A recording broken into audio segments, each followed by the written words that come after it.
Hi, I'm Matt from the Games for Waves team, the gaming and streaming initiative of whale and dolphin conservation. We work with creators and developers globally to support WDC's conservation work protecting whales, dolphins, and their ocean home. Make sure you check out our website in the description below and join our Discord if you want to get involved. This February we have sequels galore and a new IP appearing. It's a great time to be a horror fan with Capcom dropping the next installment of their Resident Evil series, and some of us here at Games for Waves are absolutely thrilled to be playing the long-awaited next remake in the Yakuza series. So, let's get started. First on our list this month we have bizarre action-adventure first-person shooter High on Life 2, following on from the first game in 2022. Developed by Squanch Games, which to be honest with you I could say all day, Squanch.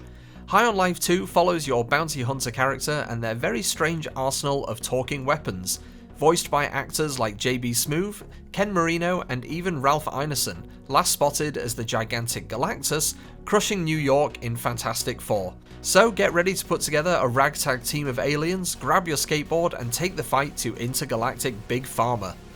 This off-the-wall, totally unserious adventure has us pretty hooked with its vibrant colours, absurd humour, and fast-paced gameplay, and releases on February the 13th on all platforms.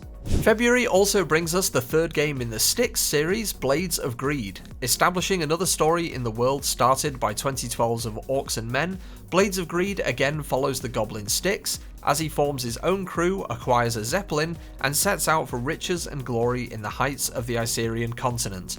The third game of this Styx trilogy adds a ton of features sure to appeal to RPG and action fans, and we're very interested in trying them all out. Craft your own weapons and potions, master cloning, invisibility, mind control, and even time-shifting abilities, powered by the rare and valuable quartz material that you'll be gathering throughout the game. Blades of Greed releases on Xbox, PlayStation, and PC on February the 19th, from devs and publishers Cyanide and Nacon. If you're looking for something more challenging and more punishing this month, Neo 3 might be right up your street.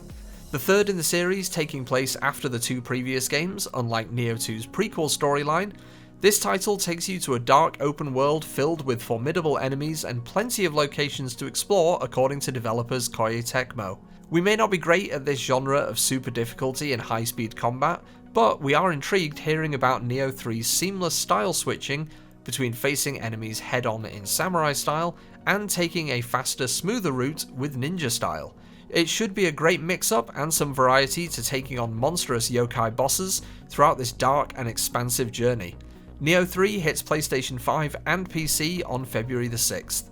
Capcom are spoiling us this month as Resident Evil Requiem releases on all platforms, with RE7 Biohazard and RE8 Village also dropping on Nintendo Switch 2 in February. So for those who like their handheld gaming, you're getting a 3-in-1 deal, which is pretty lucky. Requiem introduces new protagonist Grace Ashcroft, as well as bringing back fan favourite Leon Kennedy, now inexplicably sponsored by Porsche.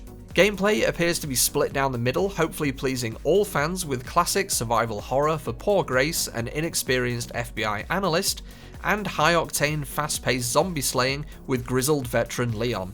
We're hoping that includes plenty of backflips that make absolutely no sense, like the comedic Resident Evil 4 and 6.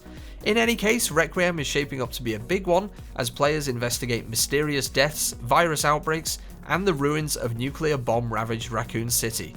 Is that police station still hiding some secrets? Find out on February 27th. And finally, we're wrapping up this video with a game near and dear to the hearts of Games for Waves, mostly mine. The long-anticipated and awaited remake of Yakuza 3 releases on all platforms on February 12th, and even brings another surprise, dropping in a bundle with brand new spin-off Dark Ties, following Mine, one of Yakuza 3's villains. Dark Ties gives Mine time to shine and show off some serious development in a bonus adventure expected to run about 12 hours. Yakuza 3 itself is getting the full Kiwami treatment just as 1 and 2 did, with a completely new engine, modern graphics, and the full suite of Yakuza combat and side activities as it retells one of the most popular storylines of the franchise.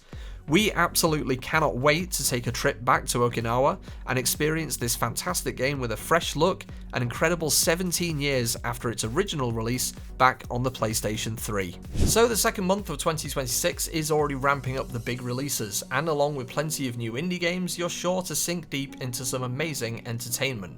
What are you most looking forward to?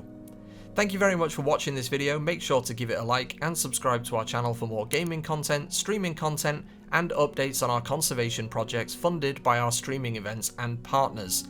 Make sure you check out our website and join the Discord listed below in the description if you want to help out with those causes, all while learning more and chatting with our incredible community. See you in the next one.